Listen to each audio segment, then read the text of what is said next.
Now time for a look ahead presented by Samsung Galaxy Note 2. The next stop on the Alpine World Cup are a pair of slalom races in the land of the midnight sun. But November in these parts is strictly bring your own light. No one shines brighter than Austrian star Marlies Schiedl. She won 6 slaloms last season, bringing her career total to 33. A win in Levy, and she'll tie Brenny Schneider's World Cup record. The 31-year-old's sole ownership of that title is a matter of when, not if. As she winds down, Austria's newest star is just winding up.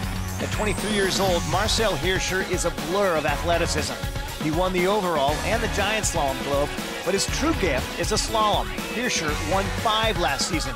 Action begins in Levy, Finland, November 10th.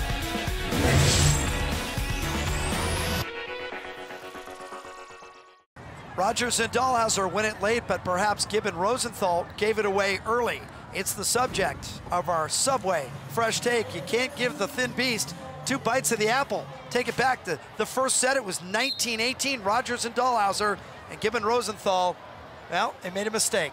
Well, they absolutely did, and we talked about it the entire match. The teams with that final gear usually win when it's tight. Up 19-18, Phil and Todd grovel, and they're ready at the net, not once, but twice, and you can't give Big Phil 2 opportunities or he'll make you pay. He's got all the skills in the world, but he's also quick. Here you see him get up big. He sees the court. He tries to blast and challenge Rosenthal. Great dig, but then Phil, up and over. If you give him 2 opportunities, you're gonna pay. That's the Subway Fresh Take. This is Mikaela Shiffrin a month ago in Aspen, Colorado, in what was just her 2nd World Cup slalom start. And what does she do? She qualifies, but she does better than that. She goes 8th place. Her 2nd World Cup slalom start, astonishing for this young skier who doesn't do it alone. She gets a lot of help from mom and dad, and she is the subject of our Are You Covered segment, brought to you by Travelers Insurance. Take a listen.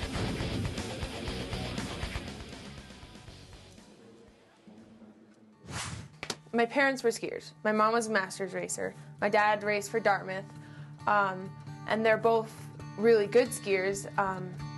So when I was about 3, they took my brother, who was 2 years older than me. At that time, he was 5, and he'd been doing this for 2 years already. They would walk us up to the top of our driveway in a sled, and then put us on some little plastic skis, and we'd ski down to the bottom of the driveway. And soon enough, we were ready for the bunny slopes in Vail, and really soon after that, we were just tearing up the mountain. And it was just always fun. I was mostly into it for the hot chocolate and the French fries, but it was still fun. I was excited to go see my friends every day at the mountain, and it was nice. I mean, people would compliment us, say, "Wow, you're really good skiers for kids." And we were like 5 years old, tiny little things, and just ripping up the mountain, and it was fun to hear people say, "Wow, you're a really good skier." Shiffrin continued ripping along, joining the national team at just 15 years old. But this teenager has a grown-up awareness of the challenges ahead. I know that this year it's going to be really tough because I'm the rookie. I'm a lot younger than they are. I don't have as many miles on snow. There's just so many things that are working against me, but what's working with me is that I love skiing and I want to stick with it, and I do have expectations that I'm not afraid to fail on for now. That fearless attitude will help Mikaela sort through the ups and downs of the World Cup road, where there is little room for error. And speaking of roads, Shiffrin is about to tackle those too. For now, I am fine driving with my parents, with my permit, and hopefully in April I'll be getting my license. No guarantees there, but hoping. And from then on, the future's open wide.